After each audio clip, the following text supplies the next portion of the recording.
me to go there? It's up to you. You said the net, okay, white.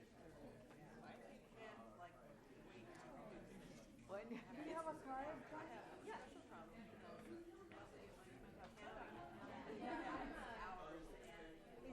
you have a website? Yeah, our organization has a website. And we have a garden on site also.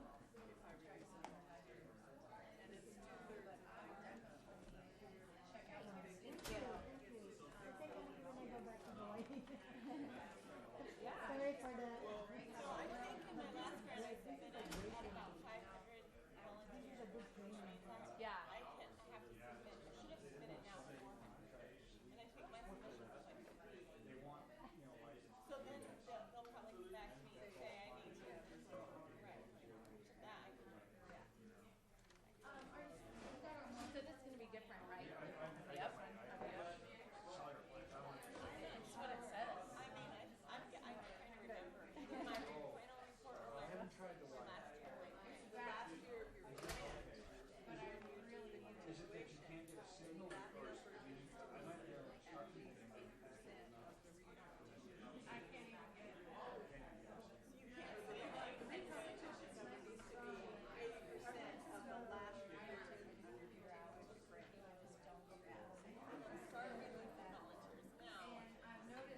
although I think the room this size, I don't want to worry about everything.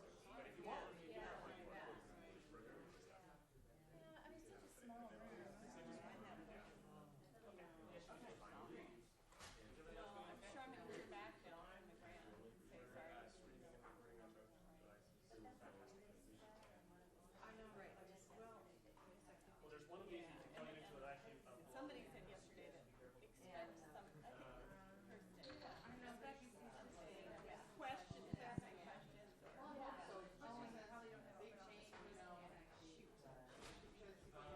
know what? I don't need it. I just need it. Probably upload. Actually, try to open your word. It should do it. If you want to try it. So, fellas know we didn't know how to do it. I think we do have open office. We used to. We didn't have anything really to go on. It was different, so we had to go on. And you may ask so many questions. Right. And I was there for 1 month and had. my MOU is just the standard one. And I just tell them when they make their. So I want to apologize for the delay. Sorry about that. Having some trouble connecting to the interwebs, to the inner tubes. So, tech issues in the tech class. I like to call it the World Wide Wait, really. Not so much the World Wide Web. I'll go ahead and introduce myself. I'm Jayne Cravens. I'll be your trainer today. Some of you I'm seeing you stuck around. Wow, that's really amazing. Thank you. The content will be different. And it'll be a little looser. There won't be as many slides. It'll be much more me showing websites. Because one of the things I want to talk about are, per this session, where you can find online resources for your work. The last session was about tech tools. It was specifically about things like Facebook, like social media. And of course, we're going to talk about where you're going to find online resources to help you in your work, but most of your work isn't online. So we're not going to be talking so much about social media unless it's in relation to trying to increase the diversity of your volunteer base, through recruitment methods or whatnot. What I'm really going to focus on today is where you can find resources to help you in your work, where whatever that work is. And so hopefully we'll have a lot of interaction. I apologize because we're just having a little technical issue connecting to the web. And of course, I don't use Microsoft products, so, and my presentation isn't on Microsoft, but I'm having to do it on another computer, so, yeah, tech, what I like about it is it makes our life so much easier. Until it doesn't. So yeah, I'm actually probably not even going to use, my presentation's going to be here, and I'm just going to glance over it. We're just going to focus on websites right now. So, okay, let me just turn this around so I can see my presentation. So I know what I'm supposed to be saying. Because I can't remember it. Oh, we have some more people coming in. By the way, I'll just do a plug. I'm using a program called Open Office. Has anyone heard of it? Yeah. Open Office is a free, yes, I said free, office suite, word processing, slideshow just like PowerPoint, spreadsheet, database development, and it's constantly developed and redeveloped by online volunteers all over the world. So if anybody's thinking, I can't afford more Microsoft licenses, my volunteers, we're using a different version of Microsoft and they can't afford to upgrade or whatever, Open Office is a fantastic program. It's free. Did I mention that it's free? And I use it all the time, and most of my clients are on Microsoft products, and we can go back and forth very easily. So they send me something in PowerPoint, I can read it in Open Office. So just want to put that out there, a little tech tool for you. I should have brought that up in the last session. What we're going to talk about are finding online resources. Ooh, I'm supposed to be using a microphone. I apologize. What we're going to be talking about is using online resources that can help you in your work. As I said, the last session was about specific tech tools like Facebook, social media, apps. What we're going to talk about today is where you find materials beyond a workshop like this. Because let's face it, you face different things every day. You need to fire a volunteer. You need to create a new policy. You need to create a dress code. And those can be really dicey issues, and maybe the conference you're going to coming up doesn't have a workshop on any of those things. So what this particular workshop is about is where you find answers to those questions beyond just typing it into Google, which also works. And again, you'll have to trust me that I have all this on slides. All of the material I'm going to bring up today is on a website. It's on my website, coyotecommunications.com/Pacific Cluster. The presentation that you're not seeing is on that website. All of the web addresses that I'm going to talk about are on that website. So you don't have to sit and take copious notes. You just need that URL. Everything I talk about is going to be there. And an added bonus, if you bring up something that I think is not there, I'll put it up there tonight or tomorrow. Yes, sir. Could you repeat the coyotecommunications.com coyotecommunications.com/Pacific Cluster. That's something I always do with my workshops. I always create a web page associated with it so that people don't have to sit and take notes. Well, what did she say? Oh, what's the name of that organization? It's all there. The presentations are usually there. All I ask, I should have said this in the last session, is if you end up using my presentation, please give me credit. It really hurts my feelings when I see a presentation and realize it's mine and it never says that. Put a lot of work into these people. I also want to tell you that I have well, maybe not.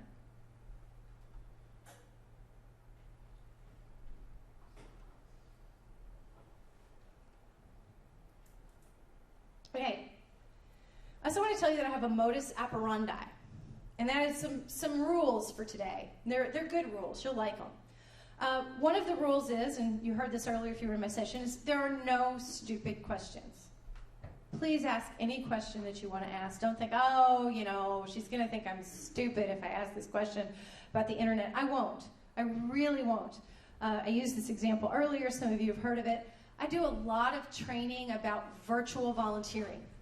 And that's volunteers who help from their home or work computers or their school computers. You may never meet them, or they may be volunteers you see every day, but they also help you online.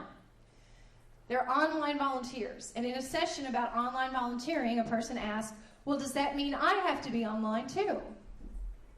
And yes. And I did not make that person feel stupid until now. Really, ask your question. A lot of times, I may not have the answer. As some of you in the last session know, I said I don't know. But this is a session where we're talking about where to find the answer. So often I can refer you to where to find the answer. The other thing is, I talk about your mileage may vary. Remember that in commercial? Your mileage may vary. What I'm telling you today may not work for you, or it may work differently. I'm not giving you a blueprint. Although, hopefully all the websites I give you will work.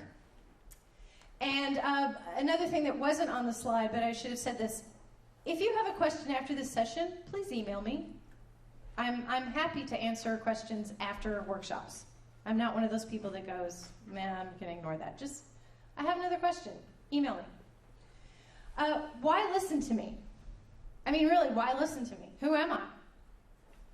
You're an international consultant. I'm an international consultant. You should listen to me. These are materials I use myself. I didn't research this for this presentation, and then I'm never going to reference it again. These are things I use myself, and I know other people use. So I've tested these. I can speak from experience with a lot of these. But I'm hoping some of you will speak from your experience. And that's the last thing. You all have information to share. The last session went really well, and it went well because people were sharing their own experience. So please do that. If you have a great resource you want to share, or you want to say that you don't think a resource is very good that I've recommended, you actually get to do that. In this workshop, you get to do that. I won't be offended. Okay?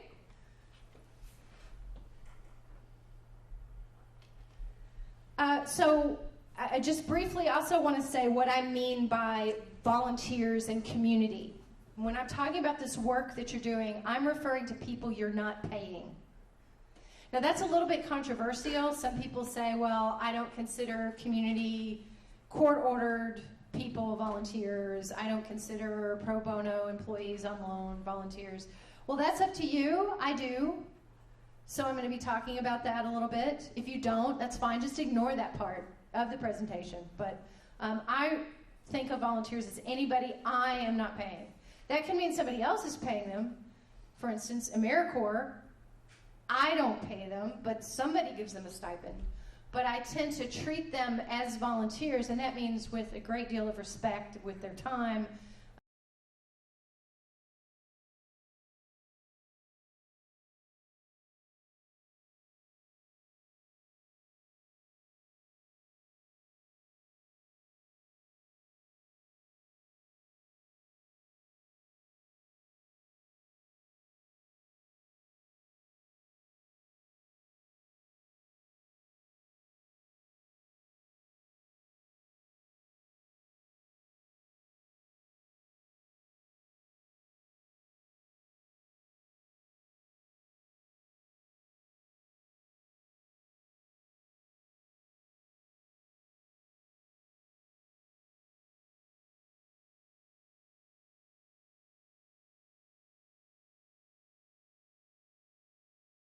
We've seen archive.org. One person, woohoo! Archive.org is my favorite website. Because sometimes I'll go to it, I'll go to a website and they've redesigned it and it's awful and I can't find that page I'm looking for, but I know where it was. So I go into archive.org, I type in the address, and I can look at every version of that page. Sometimes 4 years back, sometimes 10 years back. It's a fantastic website. Sometimes you'll find some organization that has blocked it and doesn't archive their website there, but most organizations, everything is there. I could go and find the version of your website from 5 years ago. Ooh, ah. Usually get that reaction. It's a great website. So, and another reason that this, sorry, I have to keep looking back at my presentations, it's not fair. Another reason this presentation is very hard is because some of the resources I'm going to refer to you never ever use the word volunteer. In fact, they're not even about volunteers, and they're not about AmeriCorps, and they're not about national service. And yet I'm going to recommend them for your work. An example is one we have up right now, which we'll be looking at later, called Workforce, workforceonline.com. Never uses the word volunteer. It's not a volunteering site.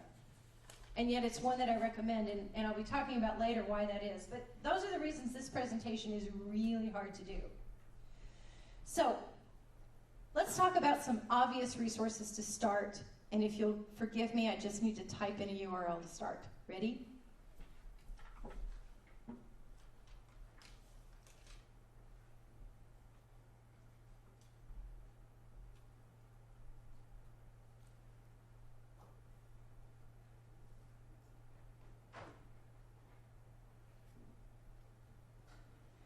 Okay, this is the National Service Knowledge Network. How many of you have seen this website before? How many of you have joined a knowledge network? Not as many hands went up. This is a great resource, and not just because I'm one of the online moderators for it. Oh, cool. What's an online moderator? What's an on-site moderator? You here today. Same thing. An on-site moderator is a person who facilitates and moderates a group. An online moderator is somebody who facilitates and moderates a group. I'm keeping the discussion going. I'm making sure people get their questions answered. I'm referring you to other resources. Online, offline, doesn't matter. Same role. So, I have a question. yes. You know, I signed up for that when it wasn't very long ago that they They say, hey, we have this new one. Yes, this is a brand new website, Yes, and it's so just sign up, launched. But I'm not really sure what to do with it. Because Yeah. I know I get emails, and I'm like, oh, well, this is cool. Do I never have to go there and look because they'll always come to me? Okay, so Or- she said or what? she's getting emails about when people post, and she's reading it and going, this is cool, what do I do now? And that's a great question. That's a great question. I also feel that it's perhaps not clear. Unfortunately, I'm not in charge of that part, but here I am. So let's take the Senior Corps Knowledge Network. You get, on the page, you get the last 3 messages, which you've also been emailed. And you've thought, well, what do I do with this now? I prefer this view, and this is the same view if you're on the AmeriCorps group. You'll see that you have all of the discussion areas. I like to call them branches. You can call them discussion areas, you can call them categories, whatever. To join, you have to go to this page and click on it, which you have done because you're receiving emails saying that a new message has been posted. Just as here, if I ask a question, I'm meaning for you to answer it. Does anybody have a great resource for volunteer recognition ideas for under $50? And then you answer the question. It's the same online. When people are posting here, they're asking everybody, not just one person. It's a group meant for you to, the big term now, crowdsource each other's problems, crowdsource each other's issues. There's knowledge networks for AmeriCorps, there's a knowledge network for Senior Corps, and then there are knowledge networks by subject matter, such as disaster services. So no matter what you're doing in national service, you could join the Disaster Services Knowledge Network to talk about that. There's a group just for discussion with regard to veterans and military families. So no matter what your national service program, if you are working with veterans and military families, you should be on that knowledge network too. Not all the knowledge networks are launched with groups. Not all of them have online communities yet, but many of them do. So I hope that you will join the appropriate one. The first thing you should do is go to the introductions and introduce yourself.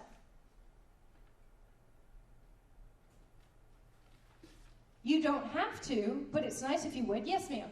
How long does the discussion stay on there? Forever, unless there's a government shutdown. Yeah, it's always up there unless there's a government shutdown, which was really great to do presentations. Yeah, to talk about this. You can view it by latest message. Okay. Okay, and it's also searchable. Does somebody else say, yes, ma'am? Is this the same, or did this take over, so to speak, the listserv? This takes over your listserv. Okay. This takes over your listserv. Now, if you're I'll go with you first, yes. The reason I haven't signed up for this is I don't want 20 Okay. emails every day. And that's how I'm going to tell you to get around it. Grouped? Okay. Here's what you do. You think, I don't want an email every time somebody posts, even though you get one with the listserv too. No matter what email program you use, Outlook, Thunderbird, whatever, Yahoo Mail, Google Mail, whatever you use, you can create a filter so that every message you get from this knowledge network goes into a folder that you can call Knowledge Network, George, I hate this. You can call it whatever you want. The filters all work differently, so I'm not going to walk you through how to do that because, you know, you're on Outlook and you're on Yahoo and it's 2 totally different things, but I assure you it's very easy to do. You do it based on where the email comes from, and then every message goes into that folder, and you can look at it or not when you want to. You could empty the folder without ever reading it, but that way it gets taken out of your inbox and put into a folder which you can choose to read or not. You could filter it all to trash. Please don't do that. Please at least put it in a folder and review. Yes, ma'am. Okay, so if you're signed up, say on the Senior Corps one, do I have to go to that site to look? I mean, unless I want to post, but am I assured of getting all the posts? Okay, as long as I'm signed up. I mean, she's asking, will she get every post if she's signed up on the Senior Corps? I believe the answer is yes. My problem is I do, because I'm the moderator. I get everything.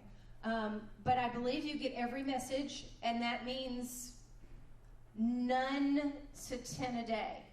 Right now, it's been like maybe 1 every other day. I didn't know, because sometimes they'll say like, you know, someone's opened up a new discussion group on blah, blah. And so I didn't know if you had to go there, like to click on it, then you'd be included and get all the posts, or if it didn't interest you and you didn't click on it or Okay, so she's then you asking wouldn't get any more. if somebody starts a new discussion, are you going to get every email on that?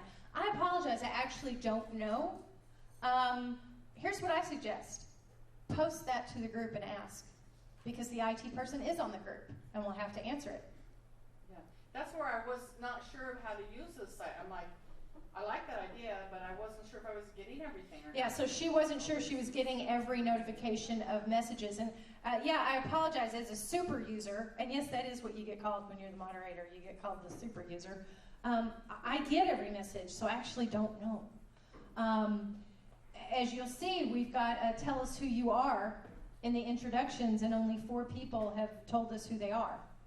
So you've only gotten 4 messages. Now there's how many people in this room? So I know not all of you are senior corps, but for those of you who are, you could tell us who you are. That would be really nice.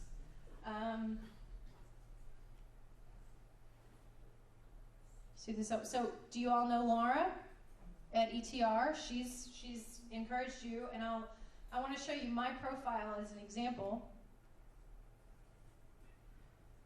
Look there, who's that? So I posted and said, hey, let's hear some more introductions. And I did that so you'd get an email that would tell you to come post more introductions.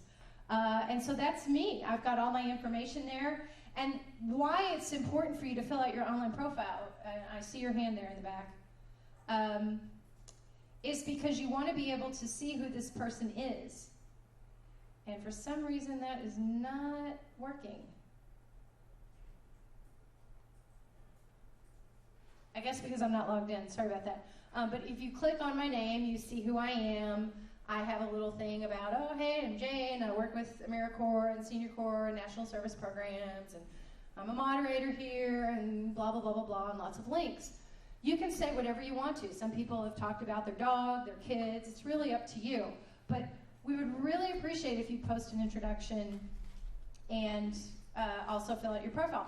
Why is that important? Why would I really be pushing you to do that? So we can recognize each other when we So you can recognize each other online. I mean, let's face it, if I just, and I used this example earlier, okay, everybody, share your best practices, go. Okay, no, nobody's talking. Because that's not how life works. You want to get to know people, you want to kind of know their personality, you kind of want to know how they work, and so it's the same online. We're bringing you together, and the first thing we do is, hey, let's share who you are and where you are. You might end up finding that you've got a great resource just down the road. Also, by the way, your members can join this. Your Senior Corps members, your AmeriCorps members, they can join this. It isn't just for you. It's for them too. Please encourage them to join as well. And if that's not accurate, I'm in a lot of trouble right now. But so let's look at something else on here. Let's look at a discussion. I have to put my eyes on. Oh, excuse me, you had a question in the back. Yes? I'm sorry, I'm trying to actually get to the Knowledge Network. I'm on the national site, but I can't find how to get to Knowledge Network. And I typed it in and searched. Okay, so you're on the site. The knowledge networks are here in this blue bar. It says which, Knowledge networks. it doesn't say Knowledge Network where I am. It Uh, says about CNS, news programs, focus areas, special initiatives, and service, national service block. Can somebody give her a hand back there? So, anyone? Oh, here comes some help. Yeah, here comes the troops. Thank you. So here's the discussion area. You can see that there's been a discussion about volunteer management software. 15 people have been talking about volunteer management software. What works, what doesn't. Wow, what a great place you could go to and ask questions and share advice. Here was a really popular one on recognition themes.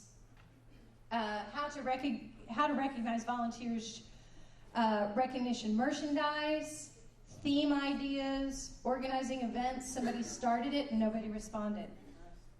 So you can ask whatever question you want to on this group, and then I hope you don't just ask questions, I hope you'll also try to answer each other's questions. My favorite knowledge network is the Veterans and Military Families, because it's the first one that we started. And what I like about it is that it's subject matter, and whereas the Senior Corps and AmeriCorps groups tend to be about, you know, how to, you know, software and policies and whatnot, this is, to me, much more meaty. So things like recruitment and retention of veterans. Is the person who had that question in here? Oh, bummer. In the last session, somebody had that question. So here are lots of discussions about how to recruit veterans into your national service activities. There's discussions of old-fashioned flyers posted as a recruitment tool. And I started that thread because I still think, as I said in the last session, posters in the bathroom is a great recruitment method. Discussion about Craigslist.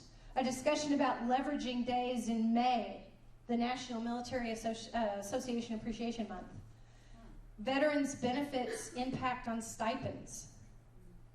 A lot of great resources right there that if you're working with veterans, you could be finding information, you could be talking about information. You have webinars for your national service. A lot of times the discussion continues here. You have a question after the webinar, you could actually ask it here, and the person who led the webinar could answer it. And everybody could benefit from it. I'm pushing this really hard because a lot of time and effort went into this national service knowledge base, and if it's not used, it's not going to last. And it's really here for you to use any question you have, any question you would ask here at this conference, you could ask here on one of these knowledge networks. I really want to see you there, because I'm there too. I'll be there through the end of the month as the moderator, and then I'll probably just stick around as a member. Yes, sir. This is difficult for me to ask, but I've tried to plug into this knowledge network, online discussion stuff, but what stops me from jumping into the pool is that the tone is always bright and positive and encouraging and upbeat, and isn't this new corporation idea wonderful? Let's all do this. And sometimes I just want to grumble and say, God, that's a dumb idea. Does anybody else agree with me? Okay, so he's saying that one of the things that has kept him off this and other networks, and it's a great question, by the way, is that this is very upbeat, it's very positive, here's what works. And he has some differing opinions. Maybe he feels negative about it. Maybe he actually feels like it's a lousy idea. Maybe you have something lousy that you want to share, some bad experience. If you're like me, I have absolutely no problem going on and going, hi, I tried this, it failed miserably. I'm not sure I would recommend this. I actually have no problem doing that. I know a lot of people, you know, you're right, the corporation does have a tone of very upbeat, this works, but there is a way to diplomatically say, you know, I don't mean to rain on your parade. In fact, it can open with that. I don't mean to rain on your parade, but I actually tried that and it didn't work so well. Let me give you an example. I was funded by Mitsubishi Electric America Foundation to do a project. It wasn't national service related, but it was volunteer related. And they gave me a fair chunk of money to do a project. And it was supposed to be a demonstration project. And I won't get into the details because it will take up the whole thing. And I spent a year on it, and I failed. I failed. It didn't work. This thing that we really thought would work and that we got funding for didn't work.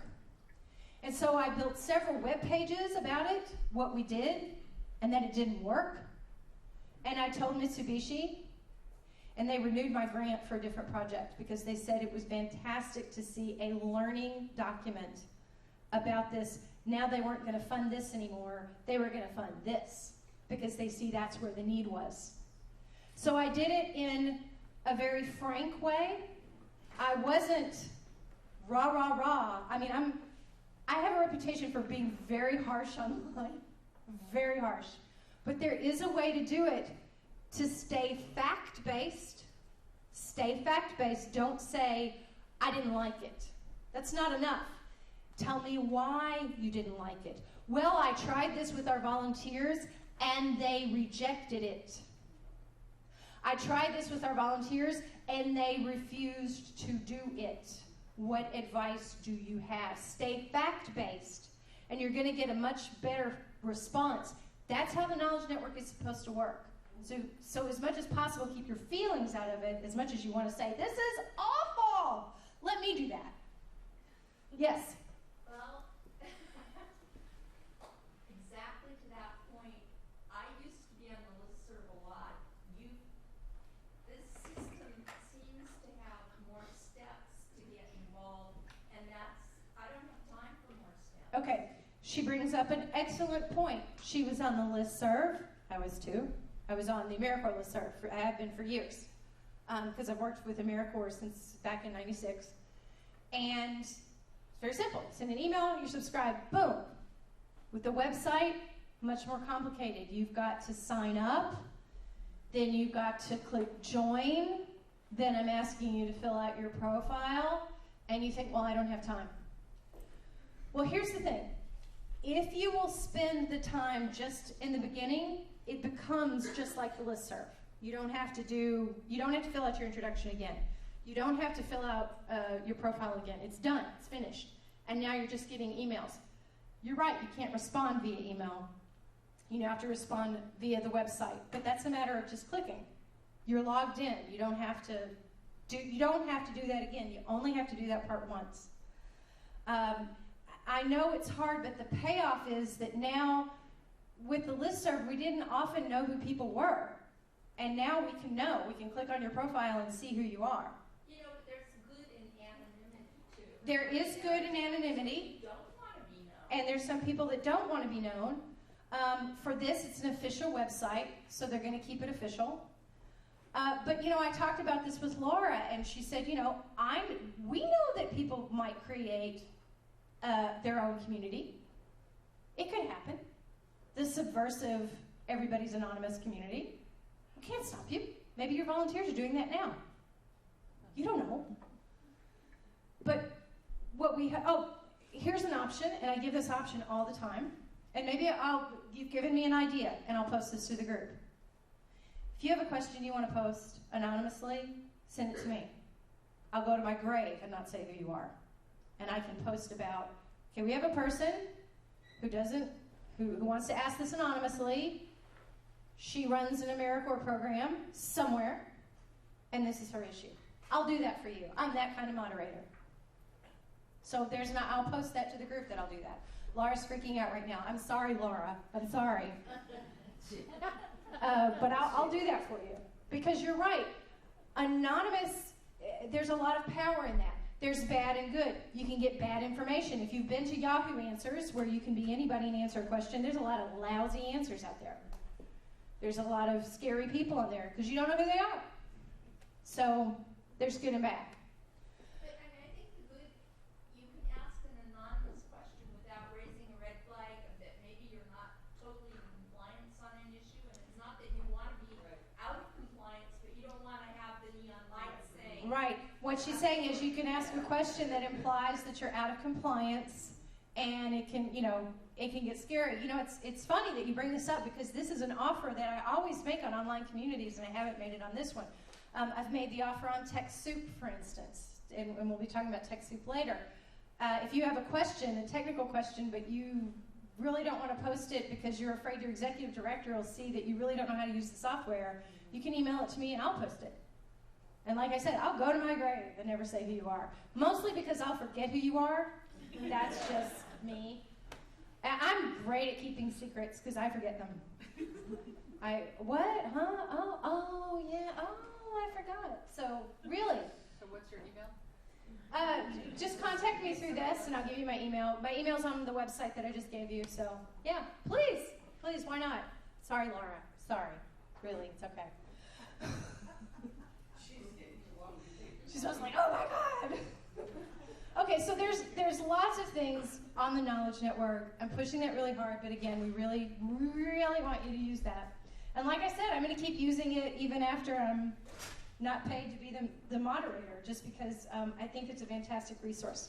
Let's jump to another resource that I think is really great.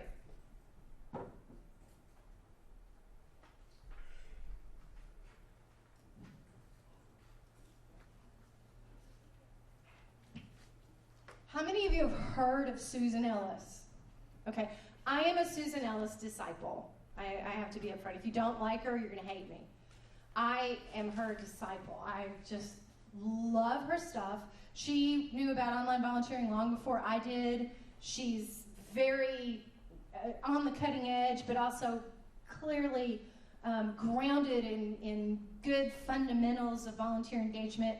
And we actually have a book coming out, maybe in December, certainly by January, on virtual volunteering, which I hope you'll all buy through the website. Thank you very much. And her website not only sells books on volunteer engagement, it provides an enormous amount of free information via her blog, via her hot topics. Energize is worth following on Facebook.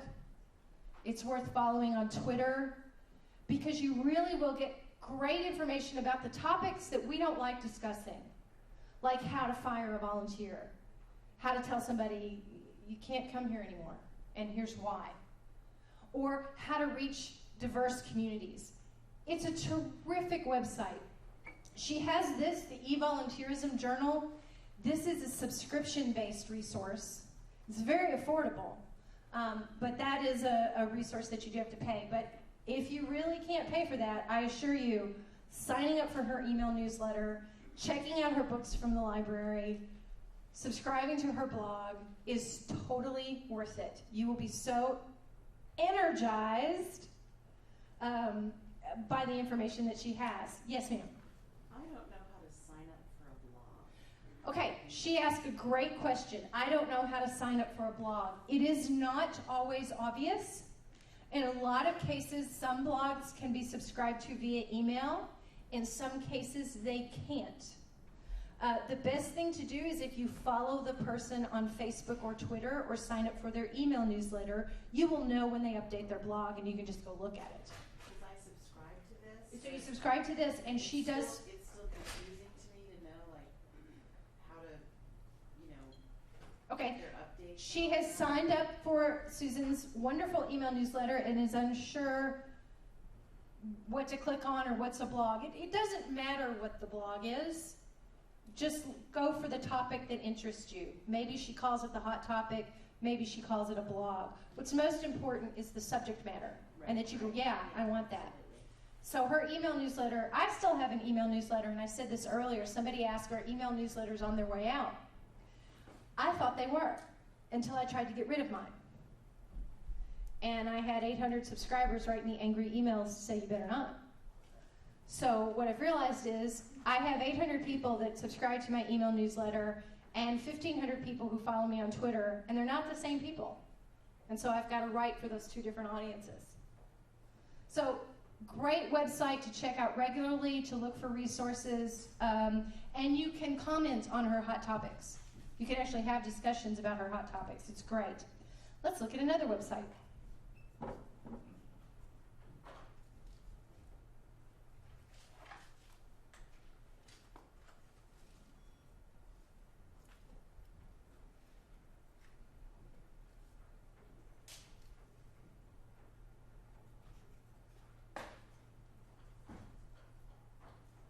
Sorry about the pauses. I had these ready to go on my computer, but we can't use my computer. Hey, look, it's my website. Woo! I am not a web designer, as you can tell. Not my area of expertise. But I will tell you this, I write for content, and I'm very proud of my content. This is my volunteerism and volunteer management page where I link to my own resources, and also I have a live Twitter feed where even if you're not on Twitter, you can see what I'm talking about, and you can click on links that I'm sharing. For instance, I was writing, I posted this tweet while being here without doing it. I programmed it last night. That says, I'm hard to reach today, in Portland all day, presenting for Oregon Volunteers in National Service. Sorry.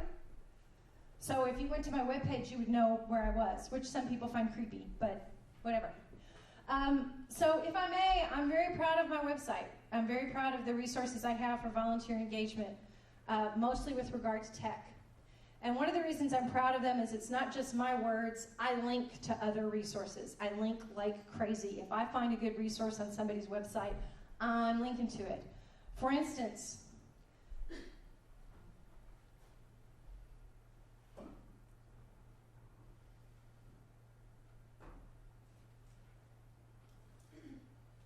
I have a page that's very hard for someone to get listed on. I actually made a person mad because they weren't listed on it. These are my favorite resources by other people with regard to volunteer engagement. Books, online communities, web pages, the things that I use in my work. Books are all available on Susan's website or even from your local library often, or they can get it for you. Again, linked from the web page we talked about earlier.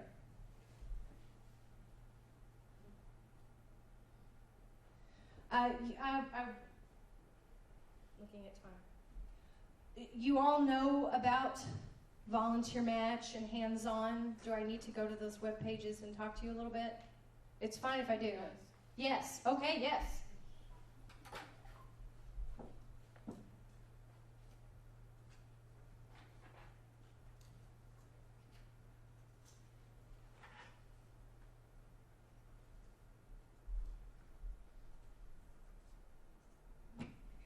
So a lot of people think I work for Volunteer Match because I promote it so often. I don't. Volunteer Match is an online recruitment site, and there are many.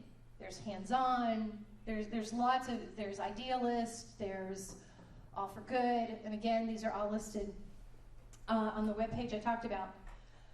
But this is the most popular online tool for people who want to find volunteering opportunities. And they search primarily via their zip code. If you aren't on here and you are recruiting volunteers, you really should be on here. And one of the things I recommend is you can do a catch-all posting. My organization involves volunteers in a number of ways and lists them all in one posting. At minimal, you should do that, but I actually don't recommend it. It's a much better idea for you to post individual opportunities.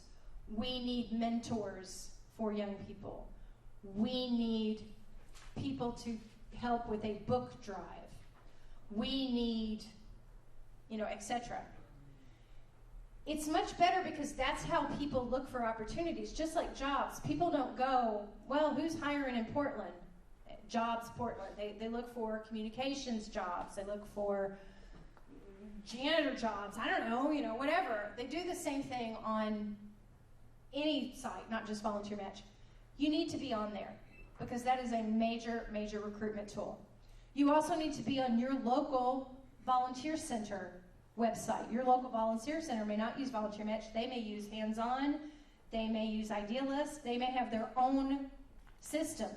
You need to be on it. Did you have your hand up? No, we're whispering because we work together. Oh, they're whispering because they work together. Well, we have Volunteer Connection. So she has Volunteer Connection, yes. People used to find volunteer opportunities in our community via Volunteer Match, but United Way is our sponsor, and we want to have people find us via Volunteer Connection. So, Well, you use Volunteer Connection exclusively. Certainly respect that. But you're leaving a lot of people out. There are a lot of people who don't know about Volunteer Connection that do know about Volunteer Match. And that's why people think I work for Volunteer Match, because I push it so much. I don't. I get nothing. Nothing but friendship. But I do promote it. You don't have to, but here's an idea. Go to Google. Try to find volunteer opportunities at your organization just by using Google. Give it a try. And if it comes up, great. You're all good. So let's look at, well, I said Hands-On, so we've done that. Those are the obvious ones, don't you think? Those are the ones you know about probably already. But there are some not so obvious ones. Workforce Online.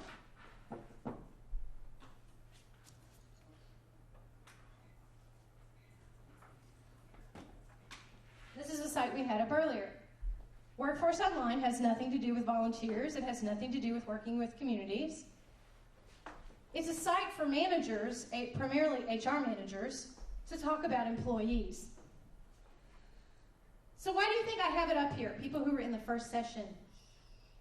Why do you think I have this up here? Steal ideas. Steal ideas. What kind of ideas? Oh, you were in the first, you hush your mouth. You were in the first session. Somebody who's not in the first session. HR ideas.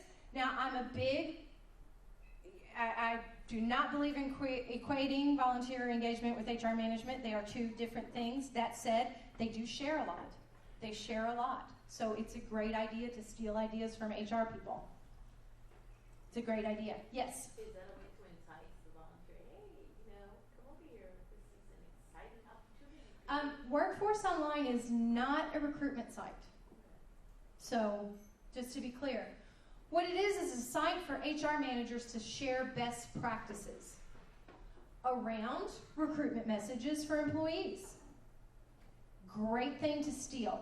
When you see a great idea for recruiting employees and you think, I could use this for volunteers. It's a great resource for finding policies, and that is why I love it so much. Anytime somebody writes me and says, I need a dress code, I need a tattoo policy. How many of you have tattoo policies?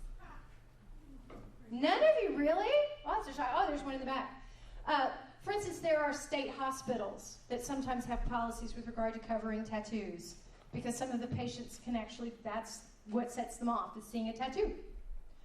So a lot of times when you have needs around a policy and you're not sure how to write it, you can take it from Workforce Online. Perfume policies. How many of you have perfume policies, right? See, that would be a great thing for you to share on the National Service website is your perfume policies, because that does come up. That actually already has come up. That actually has come up. So those are the type of things that I love about workforceonline.com. Discrimination policies, inclusive policies, sensitive recruitment messages. I love it, and I steal ideas from this website all the time. Now you know. It's a great website. Look at that. Post-traumatic stress. Did you see that just go by? There are a lot of you that are dealing with people who have post-traumatic stress, either because they're veterans or, because they live and it happens. Great resources about how to deal with domestic violence. When you have a member who's experiencing domestic violence, well, that's something that employers have to deal with their employees. So again, it's a fantastic resource. And you subscribe to their email newsletter, and then you get the highlights from that week's, magazine.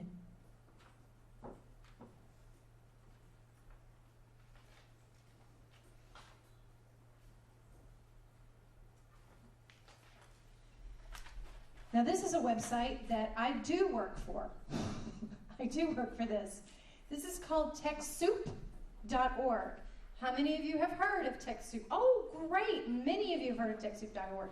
You probably got software from TechSoup.org. Many people are nodding their heads. They have low-cost software or discount software from a variety of major vendors.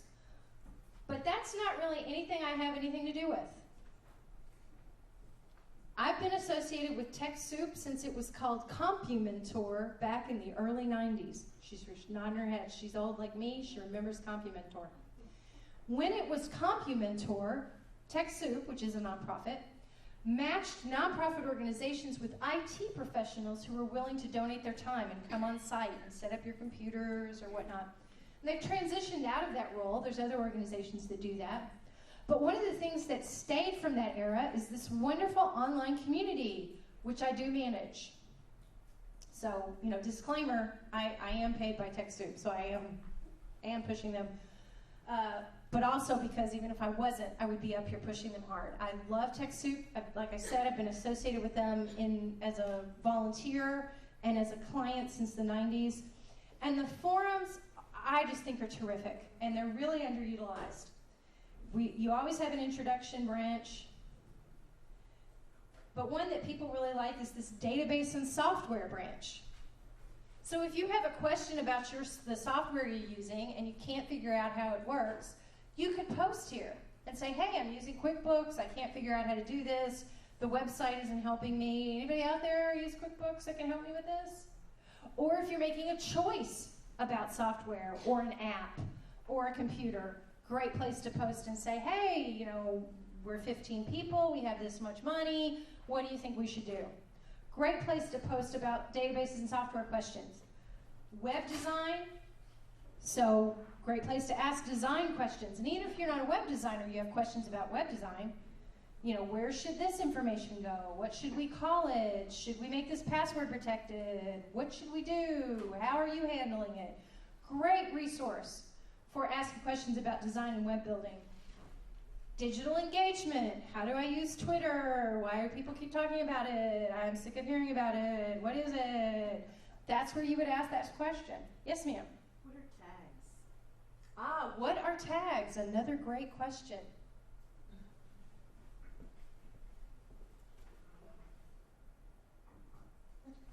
This is a way to find information. Sometimes you might have a question about, say, quick, Jayne, think.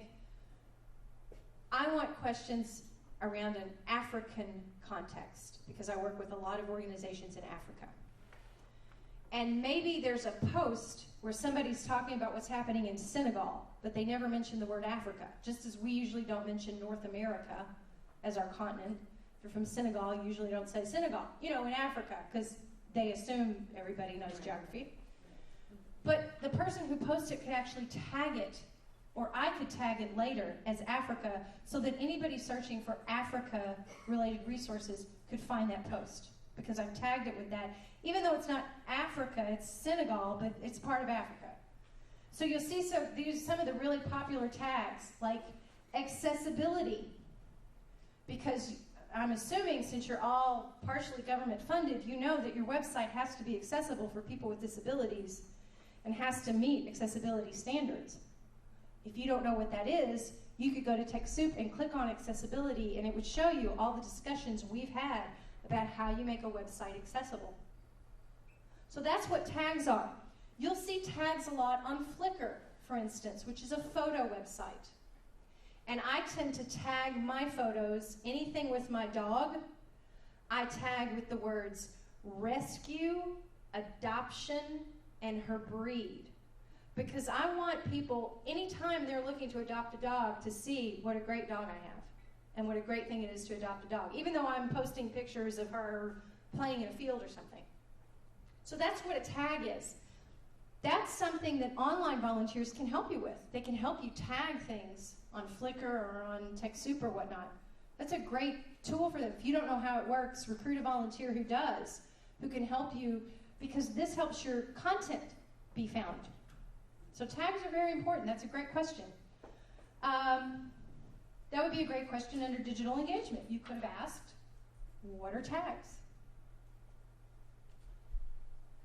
So let's see the other discussion groups here. I'm sorry this is so draggy. It's because we don't have all this programmed. You can post events that you're having related to technology. You can talk about digital storytelling. How could I use video? How could I use YouTube? How could I use the videos I know my volunteers are doing? I see them out there with their smartphones doing this. How do I get them to share that information with me? And then what do I do with it? How do I do something with this? Hardware and telecommunications questions, which go entirely over my head, which is why we have volunteers that moderate that forum. Public computing, ICT 4D, tech for good. So there we talk about, you know, technology for good. Apps to help women in domestic violence situations to be able to access information to get out of those situations. You know, it's a really great group. Security, you know, on and on and on. This is a great place to ask your questions too. Now, inevitably, you're going to say, should my question be posted here or should my question be posted at the National Service Knowledge Base? I say post both. Why not? you're reaching two different audiences, why not post in both places? Get some good answers. I do all the time. I post to multiple groups. So that's the TechSoup Forum, and we also invite you to write a blog about your technology experiences. We love that. So, sorry? It would be a short blog. It would be a short blog, she says. You know, you'd be surprised. Have a look at some of the blogs, and you might be surprised what you could share. One of the things we have, here's an example.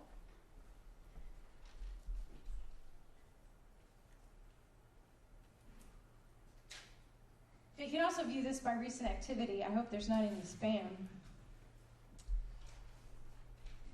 We'll do a search for this.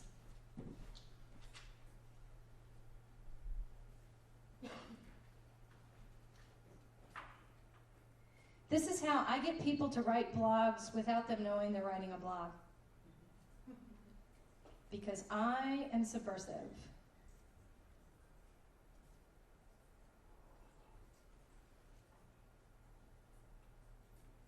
Okay, this is how I get you to write a blog without you knowing you write a blog. This is a message that you'll often receive from me via email. If you join the community and you post a couple of times, I'll actually contact you.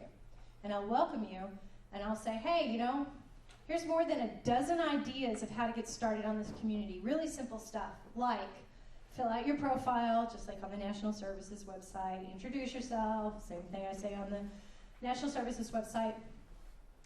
Post to the Database and Software Forum branch and say what software you use to track volunteers.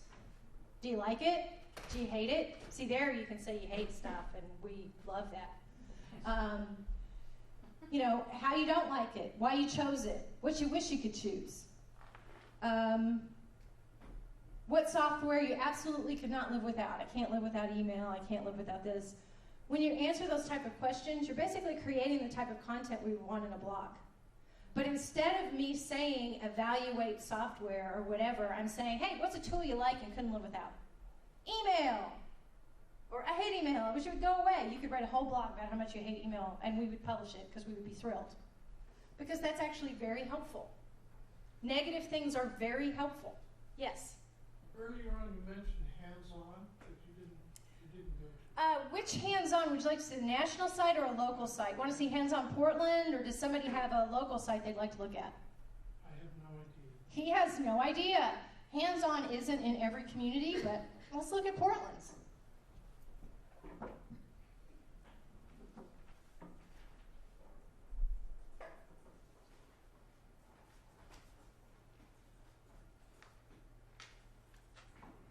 First, we'll look at the national website. Oh, nope, it's not handson.org. Huh.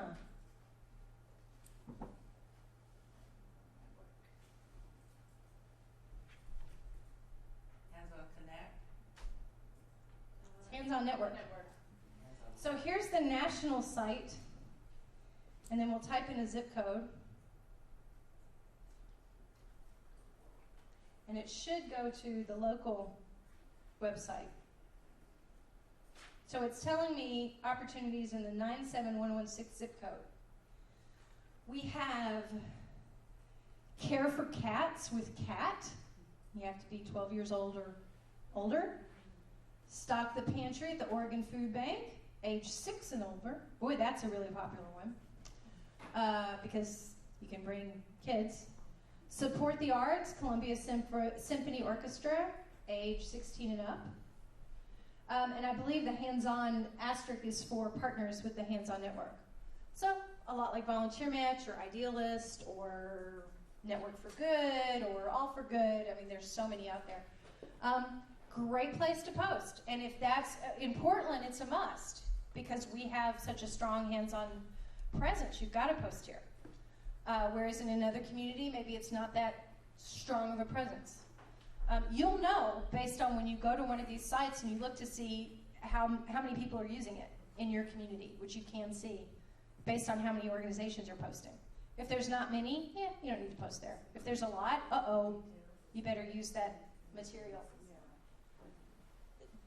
I'm sorry, question? No? So you just click it for the details? Yeah, so you just click it for the details. Let's put hands-on or Oregon Food Bank on the spot and see how well written their material is. So it says Stock Pantry, Oregon Food Bank, and join Oregon Food Bank. Help them in their mission to eliminate hunger and its root causes. That's a nice message. Project requirements. So they have quite a lot there. They have a note there that says if you're a court-ordered volunteer, you actually have to contact them directly to make sure you're eligible. Because usually, they might have to do a criminal background check, know the nature of your offense, etc. By the way, just a side note, every court-ordered volunteer I've ever worked with has stayed longer than their court-ordered appointment. Every one of them.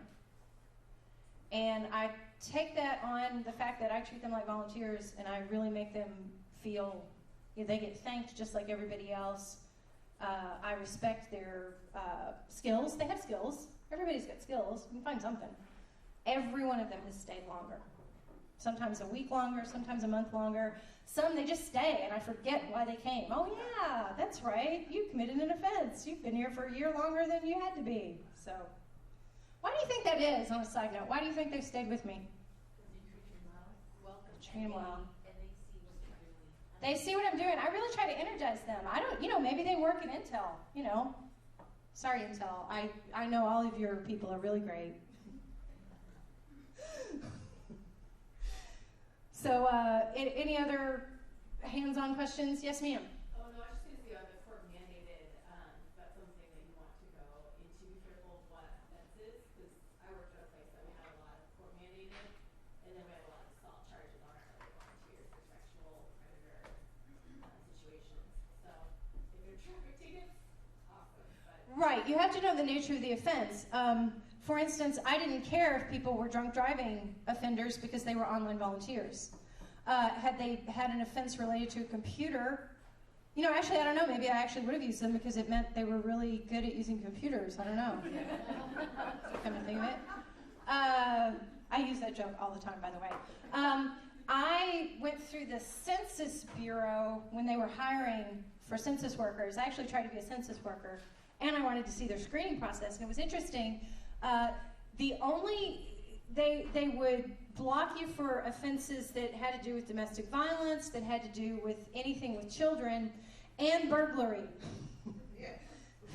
Couldn't be a census worker at that.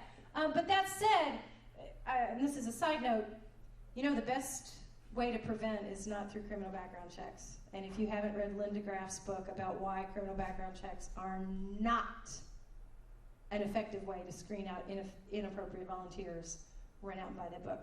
It's called Beyond Police Checks. It's on my website. And she will change your mind about criminal background checks forever and show you effective ways to keep your program safe. I love it, I love it, I love it. So, Beyond Police Checks, and it's on my webpage about favorite resources. It is a Bible for me. Yes, ma'am? Can you share the top 2 reasons why? The top 2 reasons why? Because most people who are going to be harmful in your program have no criminal history. Most people who are going to be harmful in your program have no criminal history. They've never been arrested for the offense that they might commit. It's supervision. It's screening by verbal cues. It's by looking at reference checks. The people that are going to join your program with the intent to be harmful see those screening and go, and they walk away. Look at Big Brothers Big Sisters. I'm sorry, I'm getting on a rant that has nothing to do with online tools. Big Brothers Big Sisters does not solely rely on criminal background checks. They rely on a much more intensive screening method that has to do with a lot of interaction and a lot of supervision. They send their volunteers out with kids unsupervised, and yet look at their record. Why is that? Because they have a phenomenal screening method that does not solely rely on criminal background checks. Love you, Big Brothers, Big Sisters. Love them. What was that site called? Beyond Police Checks? It's not a site, it's a book. It's called Beyond Police Checks, and it's on my website. It's for sale at Susan's site. Does this website have tracking tools? Could we look at that for 1 second? That's a great question. Does this site have tracking tools?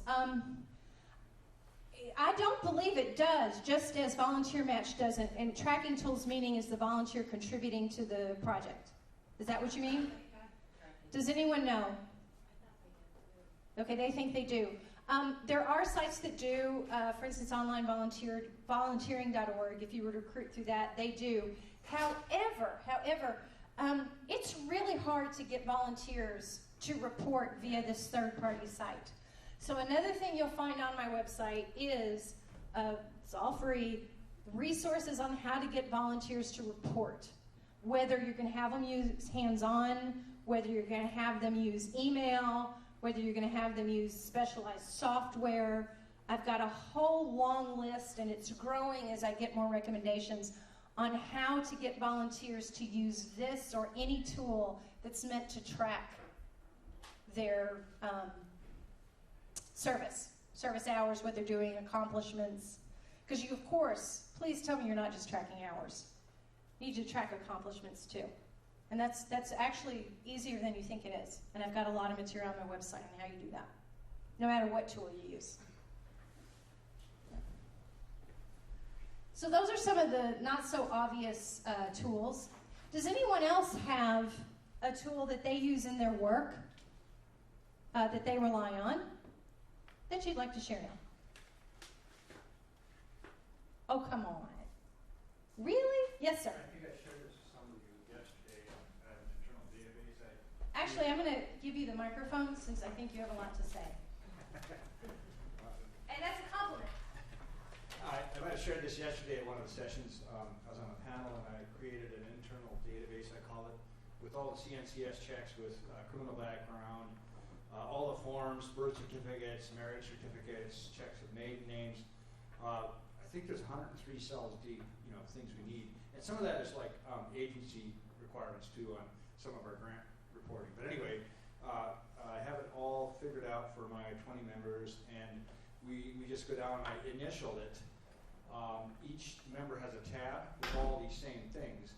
And then on the very end, you have a total. So I call it members at a glance.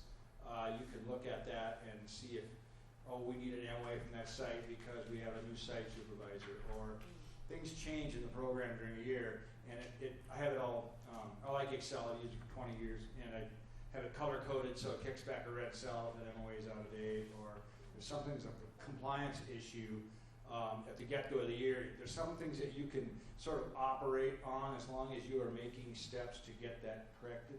It has all those little notes, so it's like this big roster that I check, and I could share that with anybody that wants it. I think all my confidential information is kept in e-grants, and so I don't have anything in there that would be confidential, but you can kind of see a method to my madness. I also have my site communication, which is a calendar grid, and I have all my sites, and I just put an X in there after I talk to a site supervisor to show that at least twice a month I make contact with them and talk about how the program's doing.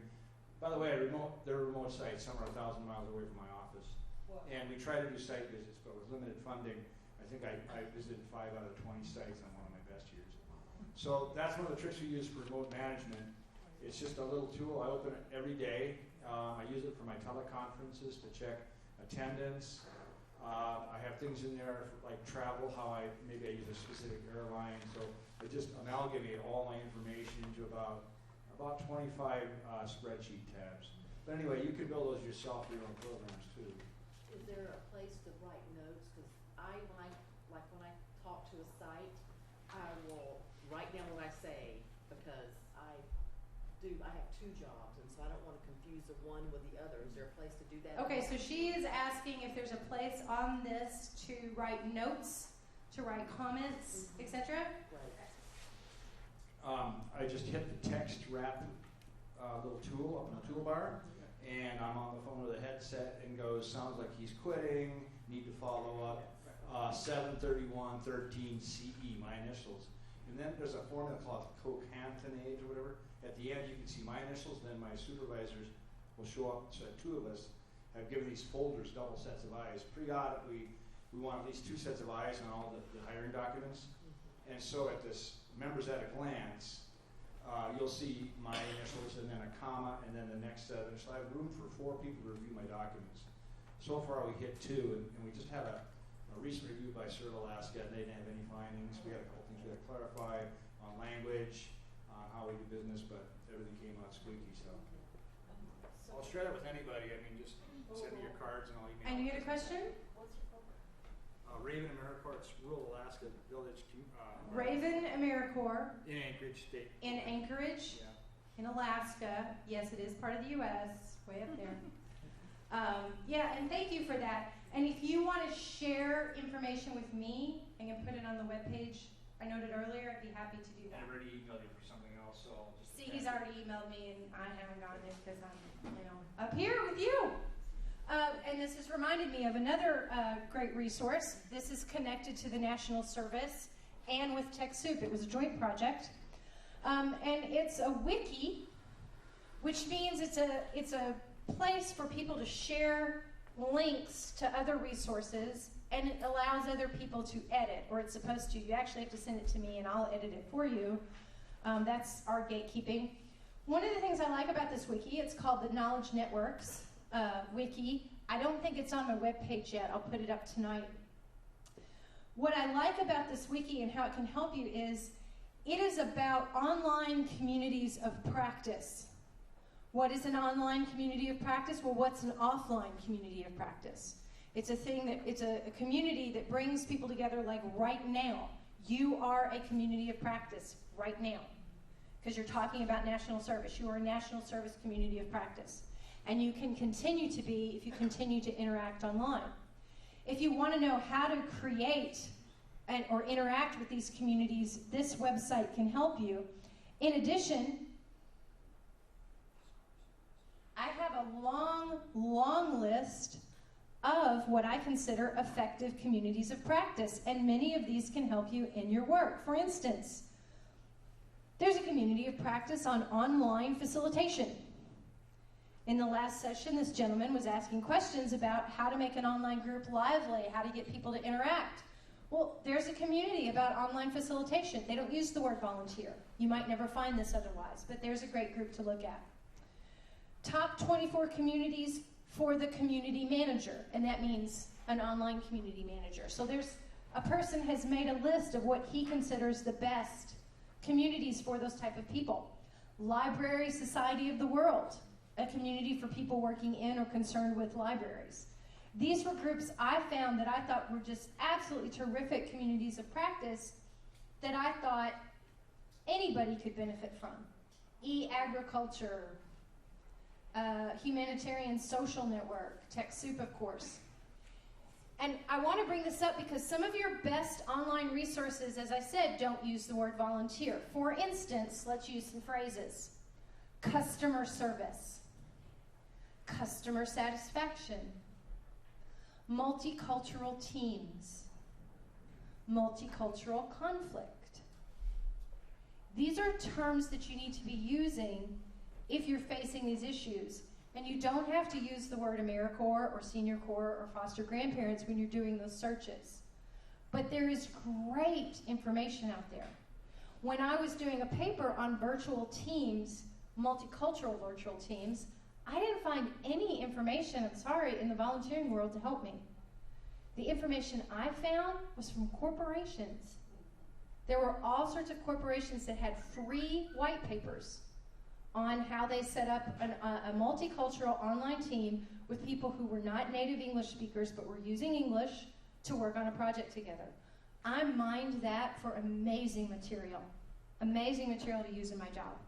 So that's how you have to think outside the box. You have to get rid of some of the words you're using when you're doing a search and think, well, maybe the best resource I'm going to find is from Intel or the military. One of the best resources I found on how to think about social media was from a guy in the Air Force who posted a chart on how he thought of online social media. It was fabulous. I never would have found it if I'd limited my search to just the word volunteer. So what are some issues that you're facing that you would like to be able to find online material about? That you think maybe these materials would or wouldn't help you with?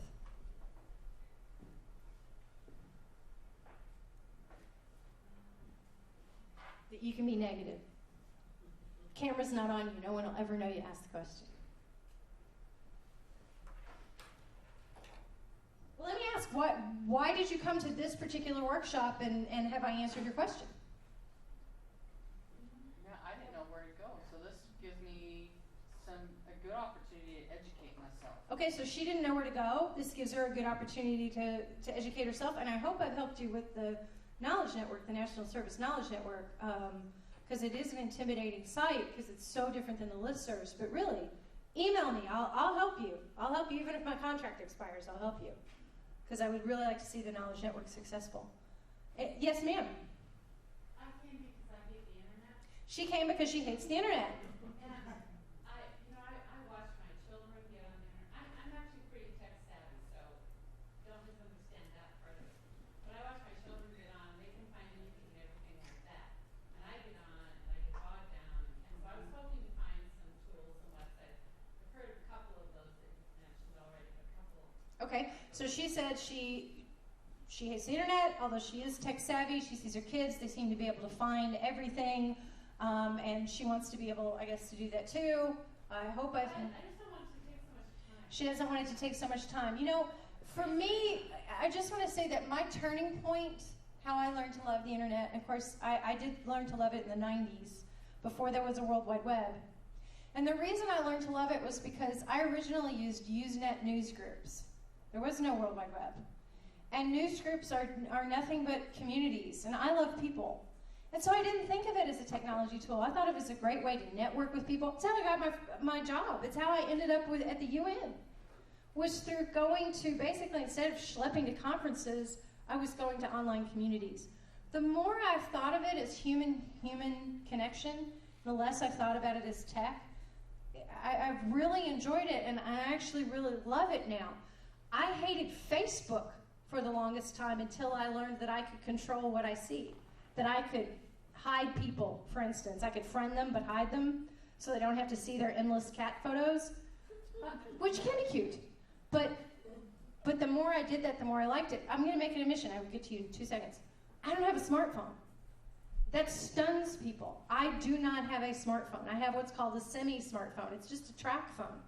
Because for me, that's more technology than I want in my life. So I've stuck with my laptop, and if I can take my laptop somewhere, great. But otherwise, when I'm sitting on the couch watching TV, you know, unless it's Agents of S.H.I.E.L.D., I'm not going to Twitter, you know, I'm not going to tweet during it. I'm going to watch the show. But Agents of S.H.I.E.L.D., come on. I mean, it's Joss Whedon, you have to tweet during that. So, yes. So I just came into a senior corps program, and the director before me, everything coming to a program that's 20 years old and it's all paper. So I'm looking for a volunteer or client database that meets a lot of the needs for the senior corps, since I think our requirements are specific. So I don't know if anyone uses. I know there's so many databases out there. Right, there's so many. Okay, so she has come into a program for you at home. She has come into a program that's 20 years old, a senior corps program, and it's all paper. Lots of fun. And she's looking for a database tool that can convert it, not so paper heavy, or you start off with paper and it ends up being online. We can crowdsource this now. Don't you love how I'm using that? That's the hot term. But you could also go on TechSoup and ask that question. Please go on the Knowledge Network and ask that question, because it's undergoing. It really depends on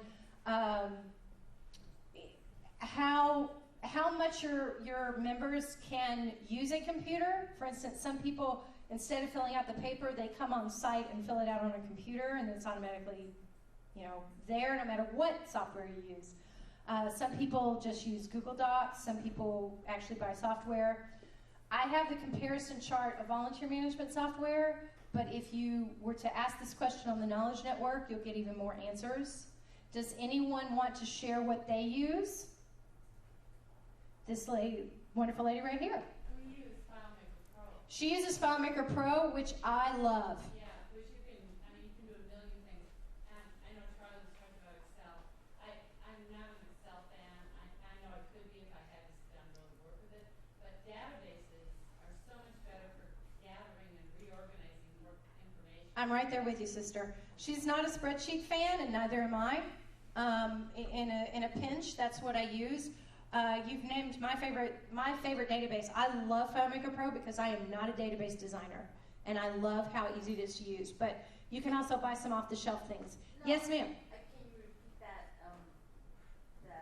FileMaker Pro. FileMaker Pro.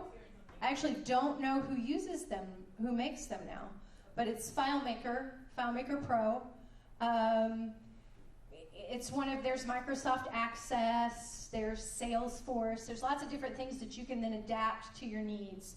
But it's going to cost you. I mean, these charge money.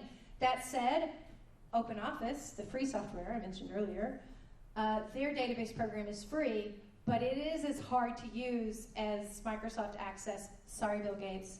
But it's really, you would need to recruit a volunteer just to design on it. There's also Civic CRM. That's Civic CRM. It is a free client relations management software. Very hard to design. You would have to recruit someone to design your program for you. Yes, sir. We use Volunteer Reporter because it's senior course specific. He uses Volunteer Reporter, which is senior course specific. And there is something on your knowledge network. There was a question. That Yes. was one of the questions. She's pointing out there is a question. There is a discussion that's been happening around software tools, and people are saying what they like and why they chose it. Yes, ma'am. We are purchasing QuickBooks Pro to help manage our donations, and I just emailed the staff that's back home about TechSoup, and my very tech-savvy, much younger staff person wrote back she didn't know about it, and will connect there before she does the purchasing, which she'll do later today. Okay, great. So QuickBooks Pro is what she uses for grants management. She just emailed right here from this conference about TechSoup to her IT person who didn't know about it, who's now going to the site, and it is for sale. It is offered. No, sorry, we're gonna purchase it. The reason that we are interested in the TechSoup is because the community college that sponsors our program, their IT is not interested in supporting that. Ah, great. So Okay. she'll be connecting with TechSoup to make sure that what she knows about QuickBooks Pro is what everybody else So they're going to be using TechSoup to talk about QuickBooks Pro, maybe get some tech. Yeah, that's great. Troubleshoot and problem solve via TechSoup is a great idea. Yes, ma'am. TechSoup is also helpful for our match because they will sell you a $20 piece of software that's valued at $500, and you can use the balance of that for your match. Okay, so they can help you with your match. So you could get a software package that's valued at $500 and you only pay $20, but you get to use the $500 in the match. Did not know that. See, I have nothing to do with the product part, so I know nothing, but that's great. Yes, ma'am. You asked about FileMaker. It looks like FileMaker is just made by FileMaker. Okay, FileMaker is now made by, it used to be made by a company called Claris. Yes. I'm dating myself, but yeah. Okay. And then I have a question that's just a little off. Meg, when we were looking at the knowledge-based stuff for the website, I was wondering if there's that archive thing has Megasearch on it, because Megasearch is now missing from our. Megasearch is now missing from the National Service website. Email me and I will look into that. And if you're watching IT, Megasearch is now missing and they want it back. They say it's coming back eventually, but in the meantime, Well, we get it. That's the question. that's the thing. The shutdown really hurt us. Yeah. Right. They have to roll out things in phases because it's on a Drupal. And so it may have been in the pipe and then, and then some things had to be brought back up because it's really hard to take a website down. And they had to actually take the whole thing offline. So, but email me, I'll check into that. I'm happy to check into that for you. Or even post to the, if you want, to shame everybody, post it to the site improvement section of the knowledge base. That gets their attention. So, yes, ma'am. I have a question about LinkedIn. She has a question about LinkedIn. I'm not a user, I'm not familiar with it, but I need to look for skills-based volunteers. Are there retired folks on there? Okay, she was asking about, she needs to recruit skills-based volunteers, and she was wondering if LinkedIn is a way to do that. Databases where you look through candidates to find somebody tend to be a bad idea because the information gets outdated or whatnot.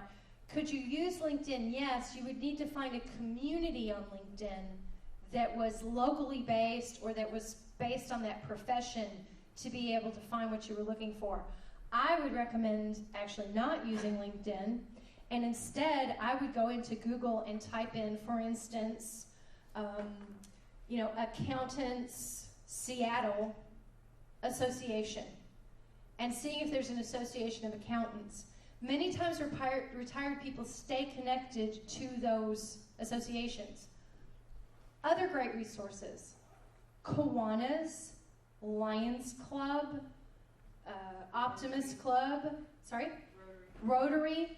These are professional associations with skills-based volunteers and often retirees. It's a great resource, underutilized resource for recruiting volunteers. They often are happy to share a volunteer opportunity with their people. And of course, you should post to Facebook and whatnot, and your LinkedIn page. But I haven't heard much success for recruiting volunteers via LinkedIn. What LinkedIn seems to be better with is screening volunteers. So, yes, ma'am. For stipended programs, what I found, we have very active critter clubs in the town I live in. Their members are not usually of the income that we can recruit for SCP or FGP, but they're great donors, and some of them had donating relationships with us for 10 years, 15 years, etc. So it's another way to connect up with them. I kind of don't understand what you said because I don't understand the jargon. You recruit donors through... Those organizations that you mentioned. Oh, Kiwanis and Optimist. Yeah. Optimists and Seroptimists, and mostly the folks who are involved in those organizations are not of the income level that can be foster grandparents or senior companions. Gotcha, okay. Those organizations, those clubs that mostly serve children can be shamed into giving donations. Gotcha. So people that are members of these very established service clubs actually are not usually of the income category that you are targeting for involvement or that can be involved, but they often love to donate and are happy to support you that way. Good. That was good. I think you're actually supposed to go, but I will stick around now for questions. I'm sorry that this was awkward because we had the computer issue, but I hope this was helpful. And if there was something you can't find, you can email me later, you can come up now, and I'll do my best to try to find it for you. Thank you very much.